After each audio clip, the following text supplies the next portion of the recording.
हम सब जानते हैं कि तुलसीदास जी ने रामचरितमानस लिखी थी।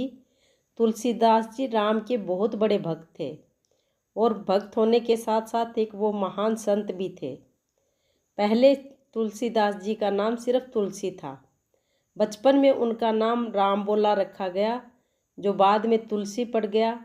और तुलसी से तुलसीदास जी का सफ़र इस एक घटनाक्रम के दौरान हुआ। जानिए वो घटनाक्रम क्या है। जय सिया राम। तुलसी का नया नया विवाह हुआ था। पत्नी का नाम था रत्नावली। जैसा नाम वैसा रूप। जैसे ही तुलसी ने अपनी पत्नी का मुख देखा तो वही तस्वीर उनके दिल में बस गई। सौंदर्य ऐसा कि तुलसी चाहे घर में हो या बाहर, कुछ कार्य कर रहे होते या खाले बैठे होते, पत्नी का ही चिंतन उनके मन में चलता रहता। यहाँ तक कि पूजा पाठ भजन ध्यान भी करते तो भी मन रत्नावली में ही लगा रहता। रत्नावली घर से बाहर आस पड़ोस में जाती तो तुलसी भी पीछे पीछे चलने लगते। समय इसी तरह बीतता रहा।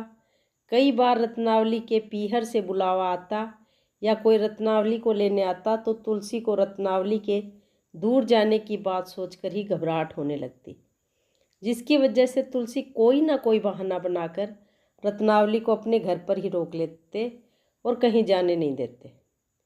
बेचारे ससुराल वालों को खाली हाथ ही लौटना पड़ता। अब तुलसी के इस व्यवहार की बात आसपास फैलने लगी, जिसे सुनकर सब तुलसी का मजाक उड़ाने लगे। फिर भी तुलसी तो तुलसी थे। रत्नावली में मन ऐसा लगा कि चाहे कोई कुछ भी कहे, कोई असर ना होता। जब इन लोगों की बातें रत्नावली के कानों में पड़ती तो रत्नावली को बहुत बुरा लगता। कई बार वह तुलसी को समझाती, लेकिन कुछ समय बाद तुलसी अपनी आदत से मजबूर होकर पहले की भांति ही व्यवहार करने लगते। अगर तुलसी की इस स्थिति को ध्यानपूर्वक देखा जाए तो पता लगता है कि उनका ध्यान मोहवश अपनी पत्नी रत्नावली में इस प्रकार लग गया कि वे सही गलत उचित अनुचित सबका भेद भूल गए। वे अपने आप का मूल्यांकन भी नहीं कर पा रहे थे कि किस समय उन्हें कौन सा कार्य करना चाहिए और कौन सा नहीं। और यहाँ यह बात सिर्फ तुलसीदास जी की नहीं हो रही, हमारे जीवन में कई बार ऐसा होता है। जब हम किसी वस्तु या किसी व्यक्ति के लिए इस कदर पागल हो जाते हैं कि हमें यह तो होश ही नहीं रहता कि जो हम कर रहे हैं उससे स्वयं पर, सामने वाले व्यक्ति पर या हमारे परिवार पर क्या प्रभाव पड़ रहा है, जिसके अंत में जाकर हम ऐसे निर्णय लेते हैं जिनके बाद फिर पछताना ही पड़ता है। इस तरह की परिस्थिति ना आए, इसके लिए ज़रूरी है कि स्वयं का समय समय पर या दिन में समय निकालकर एक बार अपनी दृष्टि से मूल्यांकन जरूर करना चाहिए। अब इधर कई वर्षों तक तुलसी और रत्नावली का जीवन इसी तरह चलता रहा। एक दिन की बात है, जब तुलसी किसी कार्य से बाहर गए थे। संध्या को जैसे ही वह घर लौटे तो घर में रत्नावली नहीं मिली। यह देखकर तुलसी के हृदय की गति बढ़ गई। आसपास पूछा तो वहाँ से भी रत्नावली की कोई खबर हाथ ना लगी। तुलसी का नकारात्मक कल्पनाओं ने बुरा हाल कर दिया था। तभी रत्नावली की एक सखी के घर से पता लगा कि उनके पिताजी की तबीयत कुछ ज़्यादा बिगड़ गई थी, जिसकी वजह से उसे तुरंत अपने मायके निकलना पड़ा। यह सुनकर थोड़ी देर के लिए तुलसी को सुकून आया, लेकिन फिर कुछ ही पल समझ में आया कि अब उसे अपने घर में बिना रत्नावली के ही रहना पड़ेगा। यह सोचते ही तुलसी का दिल अत्यंत दुखी हो गया। वह सखी के घर से सीधा रत्नावली को लेने के लिए निकल गए।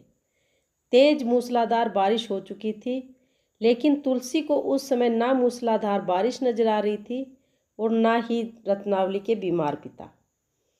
रास्ते में एक बड़ी नदी, जिसमें मूसलाधार बारिश की वजह से उफान आ रहा था, लेकिन कैसे न कैसे तुलसी अपनी जान पर खेलकर उसे भी पार गए। यहाँ तक कि माना जाता है कि तुलसी को नदी पार करने का जब कोई समाधान नजर न आया तो नदी में तैरती एक लाश की सहायता से उन्होंने नदी पार की।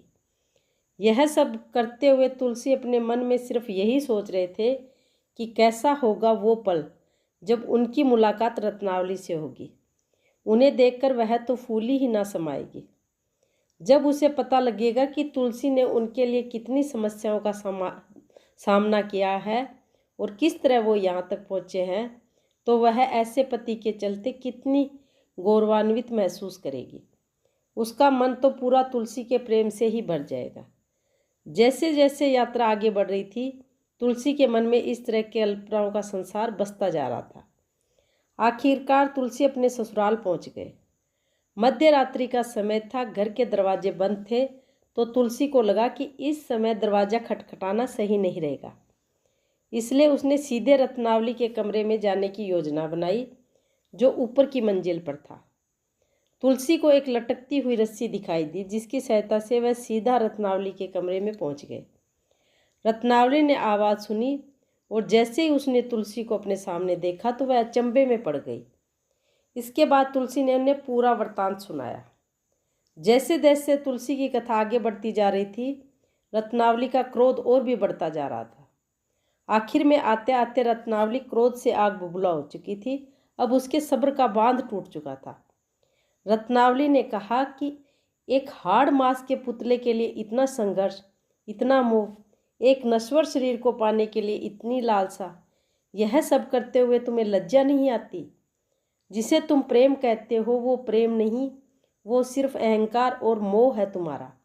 अगर प्रेम होता तो तुम्हें सिर्फ तुम्हारी ही नहीं, मेरी भी समस्याएं नजर आती। प्रेम होता तो तुम्हें मेरे प्रसन्न चेहरे को पीछे छुपा मेरा दुख भी नजर आता। जितना प्रयास तुम मुझे पाने के लिए, मेरे हाड़ मांस के इस नश्वर शरीर को पाने के लिए कर रहे हो, अगर उससे आधा भी प्रयास भगवान राम को पाने के लिए किया होता तो वो भी तुम्हें मिल चुके होते। तुम्हारा संपूर्ण जीवन सार्थक हो चुका होता। तुम इस जन्म जन्म के जन्मों बंधनों से मुक्त हो चुके होते। इस तरह रत्नावली ने तुलसीदास को अनेक बातें सुनाई और कहा, लाज न लागत आपको, दोरे आहू साथ, धिक धिक ऐसे प्रेम को, कहा कहो मैं नाथ। अस्थि चर्म में देहयत, या सो ऐसी प्रीत, नेकू जो होती राम से, तो काहे भवभीत। अपनी पत्नी से इतना सब कुछ सुन तुलसी के कल्पनाओं के बादल पूरी तरह से अदृश्य हो चुके थे। उनके मन में चल रहा कोलाहल अब शांत हो चुका था। वह उसी समय जिस खिड़की से आए उसी से वापस उतर गए। रत्नावली द्वारा कमरे की बंद की गई खिड़की तुलसी के हृदय में सत्य का द्वार खोल गई। आते समय जो पैर तेजी दिखा रहे थे, उनकी गति अब स्थिर और धीरे हो चुकी थी। मूसलाधार वर्षा भी ऐसे शांत हो गई जैसे वो तुलसीदास को यहाँ पहुँचाने के लिए ही इतनी बरस रही थी, और वहाँ पहुँचने के बाद उसने बरसना बंद कर दिया, क्योंकि जहाँ तुलसीदास को पहुँचाना था वहाँ वह उन्हें पहुँचा चुकी थी। इसके बाद तुलसीदास जी ने आकर चित्रकूट में संन्यास ले लिया और वहीं राम नाम की भक्ति करने लगी। तो इस तरह जन्म हुआ भारत के उस महान संत तुलसीदास का, जिन्हें आज हम जानते हैं, जिनकी लिखी रामचरितमानस आज घर घर में है। और इसके बाद किस तरह से तुलसीदास जी के राम भक्ति में लगे और उन्हें हनुमान जी और भगवान राम के साक्षात दर्शन हुए।